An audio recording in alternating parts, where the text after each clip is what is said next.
The data files associated with SFT and EMO have changed in this latest release and provide you with more flexibility in how you can manage the way that SFT constraints are calculated.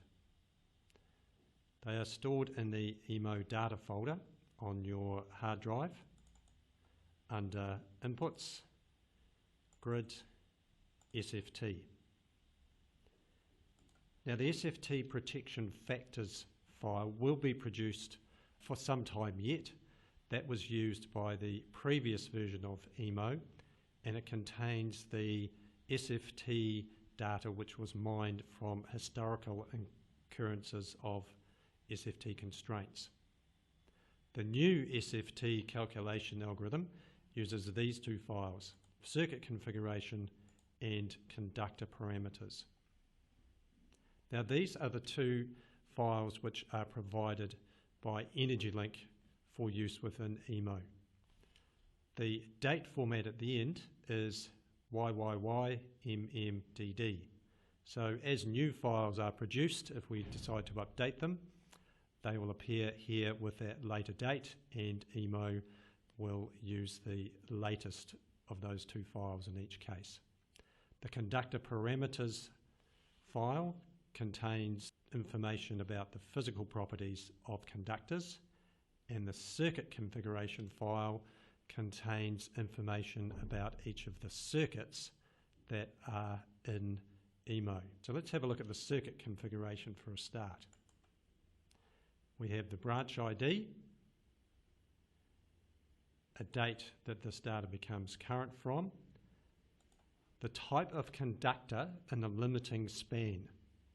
Now typically there will be one span which limits the rating on a particular circuit. So that's one span where when it's operating at its maximum rating, the clearance is just sufficient between the ground or objects on the ground to meet the statutory requirements.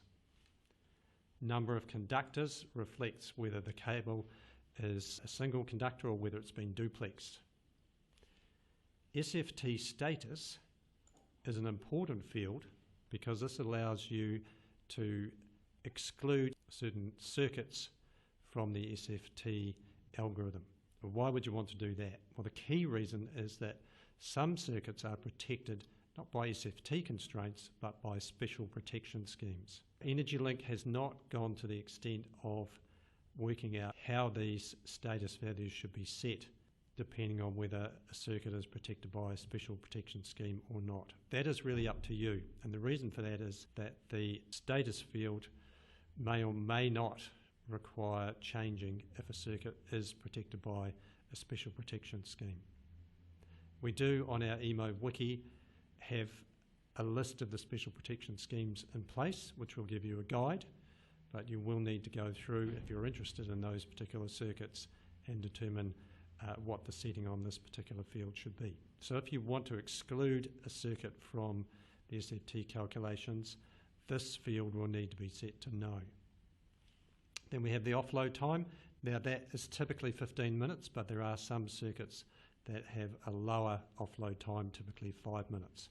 And finally, the threshold value is the percentage value at which an SFT constraint will pop up into the dispatch in EMO. So by default it's set at 85%, so once an SFT constraint a calculated value exceeds 85% of the right hand side of the constraint, that SFT constraint will be thrown up into the dispatch. But you can reduce that or increase it even if you wish to. The other key file is conductor parameters, and we'll take a look at that now. These are the parameters of the cables themselves. So we have the conductor code, which you've already seen in the circuit configuration file, a name, and the various physical parameters. We've received these from Transpower. We understand that these are standard values given the conductor type. We provide them all care, no responsibility. If you wish to change them, that's up to you. Speaking of which, there is a procedure you need to follow if you wish to manually override the values that come down from EnergyLink when EMO starts and collects data files in these circuit and conductor files. If you wish to override them, you need to take copies of them and put them into the manual subfolder in this folder. You can retain the name, circuit configuration or conductor parameters, and put your own date on them, so you can update these as well. The way that EMO determines which set of data to use is that if it finds a circuit configuration or conductor parameters file in the manual subfolder, it will use those in preference to the default values which EMO downloads.